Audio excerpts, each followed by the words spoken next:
2023년 8월 5일 토요일 오후 3시 42분 서울 반포 한강공원에는 더위를 피해 나온 시민들로 가득했습니다. 5살 남자아이 민서는 엄마 곁을 떠나 물가로 다가갔습니다. 수심 50cm 정도의 얕은 물가였지만 민서는 미끄러운 돌에 발을 헛디뎌 그대로 물속으로 넘어졌습니다. 놀란 민서는 울음을 터뜨리며 일어나려 했지만 계속 미끄러져 물속에 주저앉았습니다.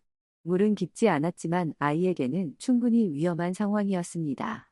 아이의 엄마 최 씨는 20m 떨어진 돗자리에서 휴대폰을 보고 있었고 주변 사람들도 물놀이에 정신이 팔려 아무도 눈치채지 못했습니다. 바로 그때 한 마리의 흰색과 갈색이 섞인 중형견이 갑자기 물가로 달려들었습니다. 개는 잠시 망설이는 듯했지만 곧 얕은 물속으로 뛰어들었습니다. 개는 조심스럽게 민서의 티셔츠 뒷부분을 입으로 물었습니다.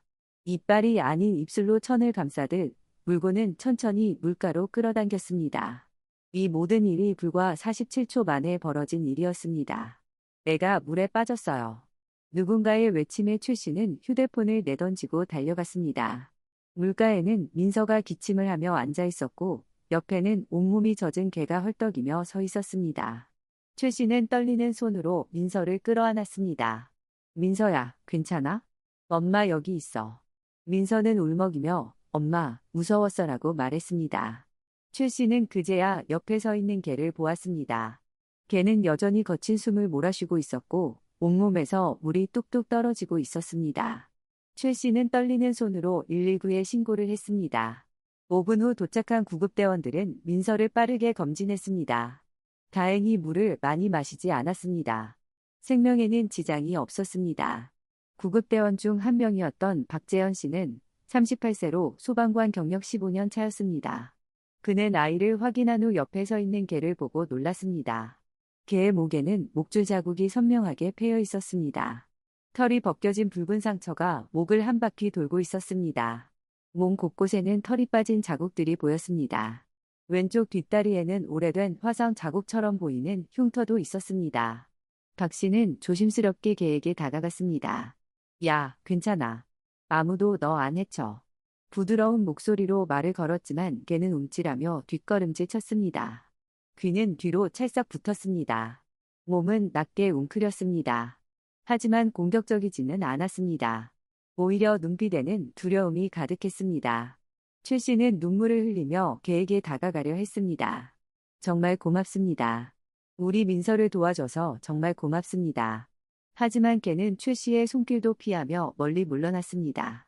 박 씨는 곧바로 서울시 동물보호센터에 연락을 했습니다. 한강공원 반포 지구입니다. 아이를 도운 개가 있는데 학대 흔적이 보입니다. 빨리 와주시면 좋겠습니다. 30분 후 도착한 센터 직원들은 조심스럽게 개를 포획했습니다. 개는 저항하지 않았습니다. 하지만 내내 온몸을 떨고 있었습니다. 최 씨는 센터 직원에게 간곡히 부탁했습니다. 이게 주인을 꼭 찾아서 제가 감사 인사를 전하고 싶어요. 센터 직원은 고개를 저었습니다. 개에게 인식표도 없고 등록집도 없어요. 누군가의 개였던 건 맞지만 제대로 관리받지 못한 것 같습니다. 현장을 촬영한 30초짜리 영상이 온라인 커뮤니티에 올라갔습니다. 반응이 폭발했습니다. 하루 만에 조회수 50만을 넘었습니다.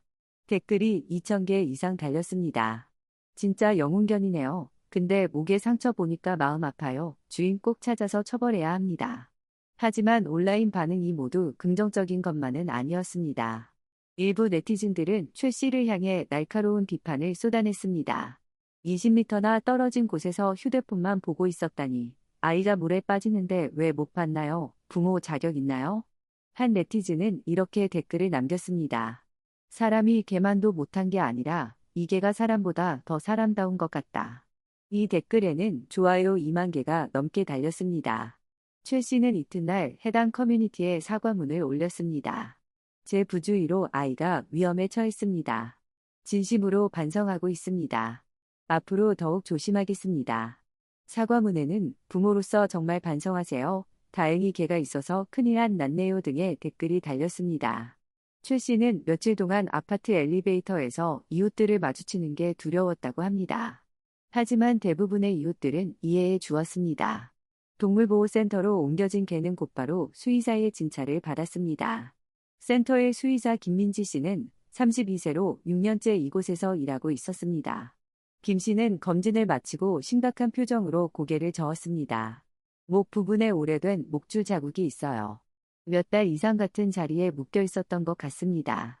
목줄이 파고들어서 피부가 괴사된 흔적도 보이고요.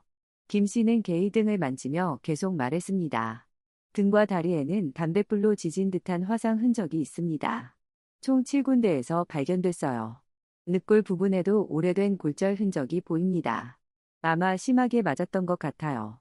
영양 상태도 좋지 않습니다.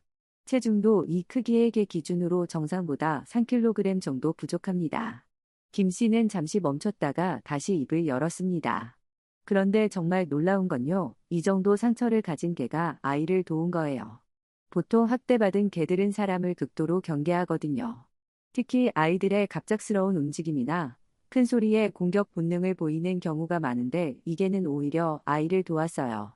이건 정말 특별한 케이스입니다.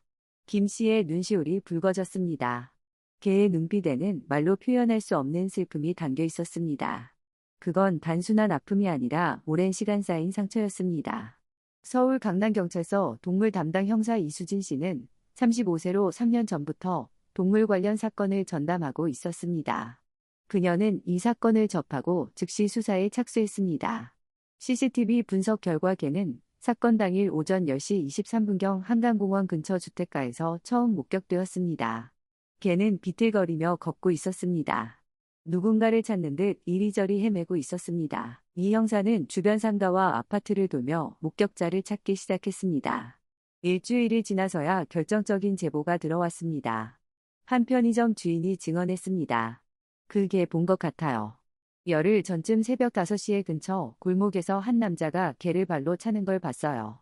개가 너무 아파서 비명을 질러서 제가 창문을 열고 뭐 하는 거냐고 소리쳤더니 그 남자가 내 개니까 상관하지 말라고 소리치더라고요. 편의점 주인은 당시 차량 번호까지 기억하고 있었습니다. 이 형사는 즉시 차량 번호를 조회했습니다. 서울 송파구에 사는 62세 남성 A씨의 차량이었습니다. 사흘 후 경찰은 A씨의 집을 찾아갔습니다. A씨는 처음에는 발뺌했습니다. 그게요? 모르는데요. 제가 왜 개를 키웁니까?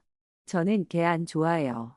하지만 경찰이 CCTV 영상과 증거를 제시하자 A씨는 결국 입을 열었습니다. 키우긴 했는데 말을 안 들어서 좀 때렸습니다. 훈육이죠. 요즘 개들은 버릇이 없어서 가르쳐야 해요. 근데 며칠 전에 제가 잠깐 방심한 사이에 도망갔어요. A씨의 집 마당을 방문한 경찰은 충격적인 장면을 목격했습니다. 마당 한쪽에는 녹슨 쇠사슬이 12개 묶여 있었습니다. 그 주변에는 개의 털과 말라붙은 핏자국이 있었습니다. 마당 구석에는 부러진 쇠파이프와 나무 막대기도 발견되었습니다. 이웃 주민의 증언도 이어졌습니다. 옆집에 사는 60대 주부는 목이 메인 목소리로 말했습니다. 자주 개 짖는 소리랑 비명소리가 들렸어요. 특히 밤에 심했는데 한 번은 너무 시끄러워서 창문을 열었더니 그 집 마당에서 개가 울고 있더라고요. 신고하려고 했는데 그 집 남자가 워낙 성격이 괴팍해서 미안하고 후회돼요. 그 개한테 정말 미안해요. A씨는 동물보호법 위반 혐의로 정식 입건되었습니다. 경찰 조사 결과가 나왔습니다. A씨는 2021년 5월 지인으로부터 개를 분양받았습니다. 하지만 법으로 의무화된 동물 등록은 하지 않았습니다. A씨는 개가 짖는다는 이유로 수시로 폭행했습니다. 겨울에도 영하의 날씨에 마당에 묶어두고 제대로 된 먹이도 주지 않았습니다. 센터로 돌아온 개는 처음 며칠간 밥을 거의 먹지 않았습니다. 김민지 수의사가 사료를 담아주면 개는 멀리서 지켜만 불뿐 다가오지 않았습니다. 1시간쯤 지나 사람이 없어지면 그제야 조심스럽게 다가가 몇 입 먹었습니다. 그리고는 다시 구석으로 돌아갔습니다. 사람이 다가오면 몸을 웅크렸습니다. 갑작스러운 소리에도 깜짝 놀라며 몸을 떨었습니다. 밤에는 악몽을 꾸는 듯 킁킁거리며 울부짖기도 했습니다. 김 씨는 설명했습니다. 전형적인 PTSD 증상이에요. 심리적 외상 후 스트레스 장애입니다. 사람도 심한 트라우마를 겪으면 이런 증상이 나타납니다. 동물도 마찬가지예요. 회복하려면 최소 몇 달은 걸릴 거예요. 그런데 신기한 일이 벌어졌습니다. 사건 후 일주일쯤 지났을 때 최 씨가 아들 민서와 함께 센터를 방문했습니다. 민서는 손에 강아지 인형을 들고 있었습니다. 민서가 센터 문을 열고 들어서는 순간 케이지 안에 있던 개는 귀를 쫑긋 세우고 일어났습니다. 그리고는 꼬리를 조심스럽게 흔들기 시작했습니다. 아이를 알아본 것입니다. 김 씨가 케이지 문을 열어주자 개는 천천히 민서에게 다가갔습니다. 민서는 무릎을 꿇고 앉아서 조심스럽게 개의 머리를 쓰다듬었습니다. 고마워. 나 도와줘서 고마워. 개는 처음으로 사람 손길에 몸을 맡겼습니다. 민서의 손을 살짝 핥았습니다. 잠시 동안 아무도 말을 하지 않았습니다. 센터 안이 조용해졌습니다. 다들 그 순간을 지켜보고 있었습니다.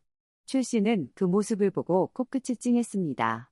손으로 입을 막고 눈물을 닦았습니다. 옆에 있던 김 씨도 눈시울이 붉어졌습니다. 그날 밤 최 씨는 남편과 거실에 앉아 긴 대화를 나눴습니다. 여보, 우리가 그 개를 키우면 안 될까요? 그 개가 민서를 도와줬잖아요. 민서도 너무 좋아하고요. 남편은 한숨을 쉬며 고개를 끄덕였습니다. 나도 그 생각했어. 민서가 센터 가고 싶다고 매일 조르던데. 근데 문제는 우리 아파트가 중형견은 키울 수 없잖아. 최 씨는 아쉬운 표정을 지었습니다. 현실적으로 쉽지 않다는 걸 둘 다 알고 있었습니다. 그때 구급대원이었던 박재현 씨가 센터에 연락을 했습니다. 저 그 개를 입양하고 싶은데요. 가능할까요? 김 씨는 깜짝 놀랐습니다. 정말요?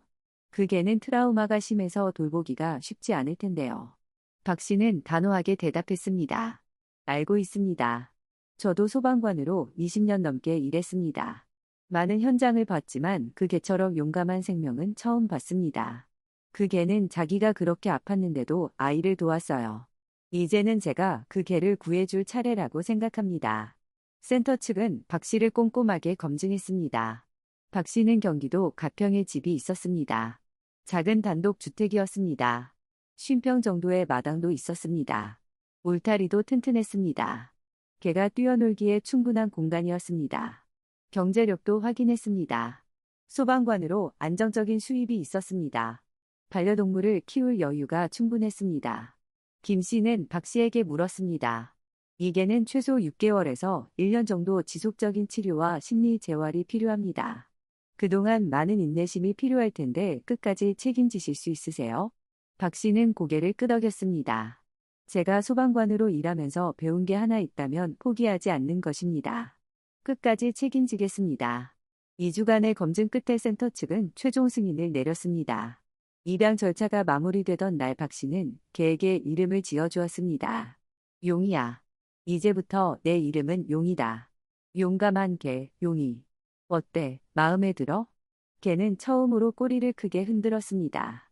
좌우로 흔들고 엉덩이까지 같이 흔들었습니다. 박 씨는 앉아서 용이의 머리를 쓰다듬었습니다. 용아, 이제 우리 집에 가자. 너의 새로운 집이야. 한편 A씨의 재판이 시작되었습니다.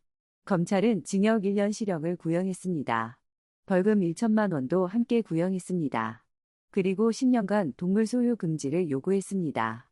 재판 과정에서 수많은 사람들이 방청을 신청했습니다. 30석의 방청석에 200명 넘는 사람들이 신청했습니다. 추첨을 통해 선발되었습니다. 온라인 청원 사이트에는 동물 학대범 A씨 엄벌 청원이 올라왔습니다. 3만 명이 넘는 사람들이 서명을 했습니다. 청원 글에는 수천 개의 댓글이 달렸습니다. 생명을 학대한 자는 반드시 처벌받아야 합니다. 동물 학대는 범죄입니다. 엄벌을 원합니다. 재판부는 3주간의 심리 끝에 판결을 내렸습니다.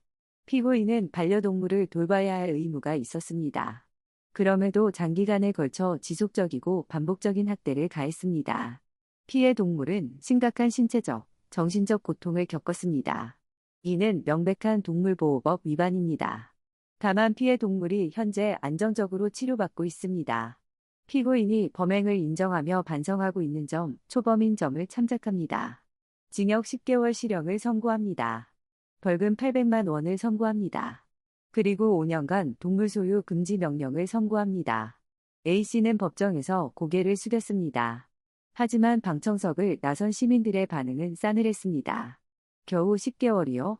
너무 가볍다. 동물학대는 중범죄인데 이 정도 처벌로 충분할까요? 온라인에서도 솜방망이 처벌이라는 비판이 쏟아졌습니다. 실형이라도 받아서 다행이다. 5년 금지가 아니라 평생 금지해야 한다 등의 댓글이 달렸습니다. 용의는 박 씨의 집에서 새로운 삶을 시작했습니다. 처음 몇 주간은 쉽지 않았습니다. 밤마다 악몽을 꾸는 듯 킁킁거리며 울부짖었습니다. 갑작스러운 소리에 놀라 구석으로 숨기 바빴습니다.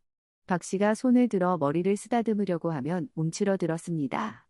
큰 목소리만 들려도 몸을 떨었습니다. 박 씨는 용의에게 천천히 다가갔습니다. 아주 천천히 다가갔습니다. 매일 같은 시간에 밥을 주었습니다. 매일 같은 시간에 산책을 나갔습니다. 부드러운 목소리로 말을 걸었습니다. 절대 다그치지 않았습니다. 큰 소리를 내지 않았습니다. 용의가 실수를 해도 혼내지 않았습니다. 괜찮아, 괜찮아, 천천히 하자라고 말했습니다. 한 달쯤 지나자 용의는 조금씩 변하기 시작했습니다. 박 씨가 퇴근하면 꼬리를 흔들며 현관까지 마중 나왔습니다. 산책을 할 때도 예전보다 활기차게 걸었습니다. 2개월이 지나자 밥도 제때 먹기 시작했습니다. 체중도 정상으로 돌아왔습니다. 3개월이 지나자 용의는 완전히 다른 개가 되어 있었습니다. 밝은 눈빛이 돌아왔습니다. 윤기 나는 건강한 털이 자랐습니다. 그리고 무엇보다 사람을 믿는 눈빛을 되찾았습니다. 박 씨가 손을 내밀면 이제는 피하지 않았습니다. 코를 갖다 대며 냄새를 맡았습니다. 머리를 쓰다듬어주면 편안하게 눈을 감았습니다. 어느 날 박 씨는 가평소방서를 찾아갔습니다. 서장님, 제가 한 가지 제안을 드리고 싶습니다. 용의를 소방서 명예 마스코트로 임명해 주실 수 없을까요? 가평소방서장은 박 씨의 제안을 듣고 흔쾌히 승낙했습니다. 좋은 생각이네요. 용의 같은 영웅견을 우리 소방서 식구로 맞이하면 의미도 있습니다. 시민들에게도 좋은 메시지가 될 것 같습니다. 2주 후 가평소방서 앞마당에서 작은 행사가 열렸습니다. 경기도 소방본부장이 직접 참석했습니다. 지역 언론사 기자들도 취재를 나왔습니다. 용의는 경기도 소방본부로부터 용감한 시민상을 받았습니다. 비록 사람은 아니었지만 생명을 구한 공로를 인정받은 것입니다. 소방본부장은 용의의 목에 메달을 걸어주었습니다. 용의는 우리 모두에게 용기와 희망을 준 영웅입니다. 앞으로도 건강하게 오래오래 살길 바랍니다. 행사장에는 최 씨 가족도 참석했습니다. 민서는 용의를 보자마자 달려가 안았습니다. 용의는 민서의 얼굴을 핥아주었습니다. 최 씨는 박 씨에게 다가가 손을 꼭 잡았습니다. 정말 감사합니다. 용의가 이렇게 행복해 보이니 제 마음도 편해요. 그날 밤 박 씨는 마당에서 용의와 함께 앉아 있었습니다. 하늘에는 별이 많았습니다. 박 씨는 용의의 머리를 쓰다듬으며 말했습니다. 용아, 넌 정말 대단한 녀석이야. 그렇게 아팠는데도 어린아이를 도왔잖아. 그게 얼마나 대단한 일인지 아니? 용의는 박 씨를 올려다보며 꼬리를 살짝 흔들었습니다. 박 씨는 계속해서 말했습니다. 이제 아무도 너를 아프게 하지 않을 거야. 약속할게. 여기가 내 집이고 나는 내 가족이야. 평생 함께하자. 용의는 박 씨의 무릎에 턱을 올렸습니다. 편안하게 눈을 감았습니다. 이 이야기는 이후 여러 언론에 보도되었습니다. 케이블 방송 동물 프로그램에서 용의의 이야기를 다큐멘터리로 제작했습니다. 30분짜리 다큐멘터리였습니다. 시청률도 높았습니다. 많은 사람들이 동물학대 방지의 중요성을 다시 한번 깨달았습니다. 서울시 동물보호센터에 따르면 용의 이야기가 방송된 후 한 달간 학대받은 동물 입양 문의가 늘었습니다. 평소 월 47건에서 89건으로 증가했습니다. 경찰청 통계에 따르면 용의의 이야기가 보도된 후 3개월간 동물학대 신고 건수가 증가했습니다. 전년 대비 38% 증가했습니다. 이는 사람들이 동물학대에 대한 경각심을 갖게 되었다는 증거입니다. 6개월이 지난 지금 용의는 완전히 건강을 되찾았습니다. 박 씨와 함께 매일 아침 산책을 합니다.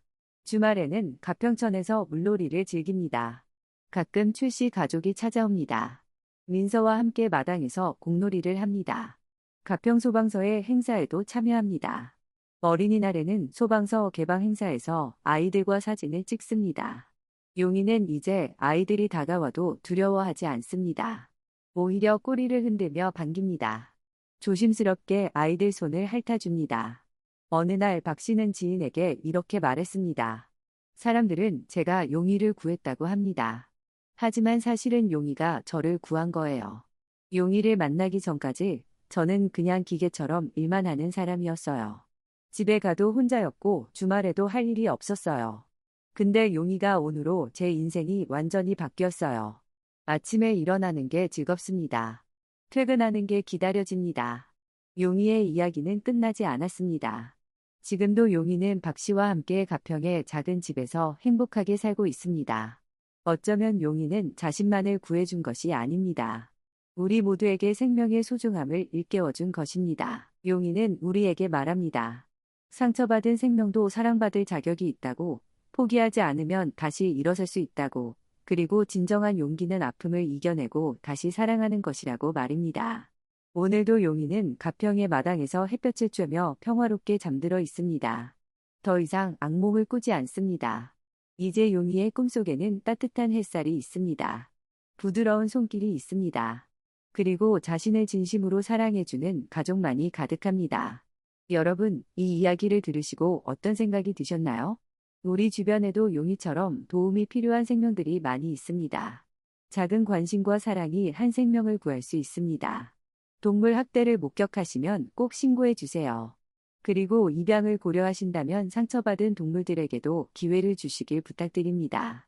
오늘 영상이 좋으셨다면 좋아요와 구독 부탁드립니다. 감사합니다.